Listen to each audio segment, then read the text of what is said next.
In this ayah, Allah has given us a very basic, something even a child can understand, but at the same time a very powerful look at Iman.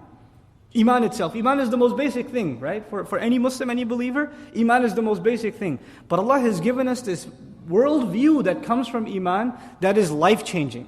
And let me tell you what it is. Allah mentioned 3 aspects of Iman in this ayah, right?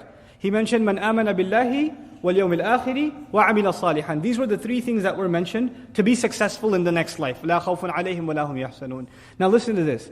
Allah Azza wa Jal before this ayah mentioned such terrible, terrible, terrible crimes that Bani Israel committed. We've been reading about them. And now He says, the first Iman was Iman in Allah.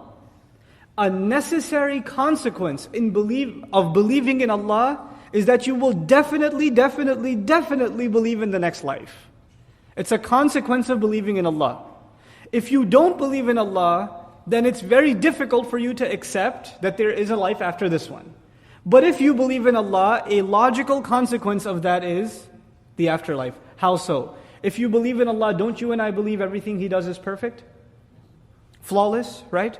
If there is a God, you're talking to an agnostic or a philosopher and atheist. If there is a God, if there was one, He'd be perfect in every way. Yes, agreed. So if He does anything less than perfect, He can't be God anymore. Everything He does has to be perfect. Now, He created this world, yes or no? He did. Now look around this world, you see justice or injustice? You don't see justice. You see injustice. You see innocent people being killed. You see children dying of disease. You see murderers getting away with killing 1,000 people. When one man kills 10 people, what's the most you can do to him? What's the just punishment you can give him? You could kill him, okay, how many times? Once. If he killed one person, you can kill him once. If he killed 1,000 people, you can still only kill him once. So you can come to a very easy conclusion that there is no justice. In the end, no perfect justice in this world. You can try to get justice, but there's no perfect justice in this world. Then this is what, by the way, leads atheists to justify their position. They say, look, if there was a God, there wouldn't be all this injustice. But we say, no, you're missing something. There is a God, because every one of these credits that the criminal gets will be debited later on.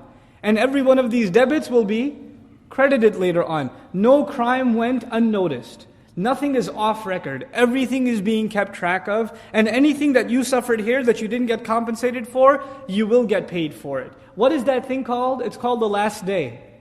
In other words, if you don't believe in a last day, then you can no longer accept Allah as just. Allah's justice necessitates that you believe in the last day. You understand? So the two are logically connected. Now, if you do believe in a last day, wouldn't you want to be successful on that last day? And you've accepted that on that last day you will be judged by Allah. So wouldn't you want to act righteously? Right? So first came the belief in Allah. A logical consequence of that is believing in the last day. And if you've come to the realization that there is a last day, then what are you going to fix? Your deeds. Such a powerful reality captured in just 3 phrases. Man amana billahi wal yawmil akhiri wa amila salihan. And this is the mentality of the believer inside these words. And all of this is connected. Now the reverse of this is also true. If you don't see yourself doing a lot of good deeds, what's weak? Belief in the akhirah is weak. I'm not so sure if I'm going to get rewarded all that much for what I'm doing, so it's not worth my time to do. There are other things that are taking my time, because obviously I'm convinced that's a better use of my time.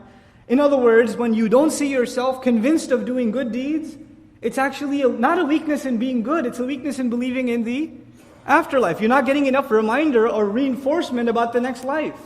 But if the belief in the next life is weak, what does that lead to? Belief in Allah being weak. The remembrance of Allah being unnecessary. You see how it reverses? So good deeds, the more you do them, the more it fortifies your belief in the next life. And the more you fortify your belief in the next life, the more your expectation from Allah increases. Your belief in Allah increases. And the reverse is also true. So this amazing formula has been given that has been timeless.